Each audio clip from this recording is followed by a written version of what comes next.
ரஜினிகாந்த் அவர்களுக்கு ம். எவ்வளோ பெரிய செல்வாக்கு இருந்துச்சுன்னா, ம். நரசிம்மராவ் பிரதமர் ஓ அவரே இவருக்காக காத்துக்கிட்டு இருந்தார் ஓ அவர் வீட்டில். நரசிம்மராவ் ரஜினிக்காக காத்திருந்தார். நரசிம்மராவ் பிரைம் மினிஸ்டர் நரசிம்மராவ் ரஜினிகாந்துக்காக அவர் வீட்டில் சாயங்காலம் காத்துட்ருக்காரு. ரஜினிகாந்த் அவர்கள் ஷூட்டிங்கில் வேறு ஸ்டேட்டில் இருக்கார். மூப்பனார் குமரி அனந்தன் தலைவர் மூப்பனார் அங்கே டெல்லியில் இருக்கார். ஸோ நான் ரஜினிகாந்த் அவர்கள் டெல்லிக்கு நானும் கூப்பிட்டு மூப்பனாரும் கூப்பிட்டு ரஜினிகாந்த் டெல்லிக்கு வராரு. குமரி அனந்தனும் நானும் தான் கூட்டிகிட்டு போகிறோம் ரஜினிகாந்தை காரில் அவருக்கு ஒன்றா போகிறோம். நரசிம்மராவ் பிரைம் மினிஸ்டர் வீட்டில் அவரை நிறுத்தி சர்ச் கீழ்ச்சி பண்ணி பிஎம் வீட்டில் பண்ணுவாங்கல்ல, அதெல்லாம் பண்ணால் அவர் அப்செட் ஆவாருங்கிறதுக்காக எல்லா கேட்டுமே திறந்துருக்கு.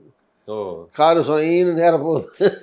போய் போர்ட்டிகோவில் தான் கார் போய் நின்றுச்சு. ஓ அங்கே மூப்பனார் நின்று ரிசீவ் பண்ணுறாரு. ஓகே காஃபி குடித்த உடனே அவங்க ரெண்டு பேரும் தனியாக பேசிட்டோன்ட்டு நாங்கள் வந்து பிஏ ரூமில் நானும் மூப்பனார் குமரி அனந்தன் 3 பேர் இருந்து உட்காந்துருக்கோம். ம் இவரும் ரஜினிகாந்த் நரசிம்மராவும் பேசியிருக்காங்க. ம் 10-15 நிமிஷம் ஒரு நிமிஷம் இருக்கும், 20 நிமிஷம் பேசியிருப்பாங்க. பேசின உடனே திருப்பி எங்களை எல்லாம் கூப்பிட்டாங்க, உள்ளே போனோம்.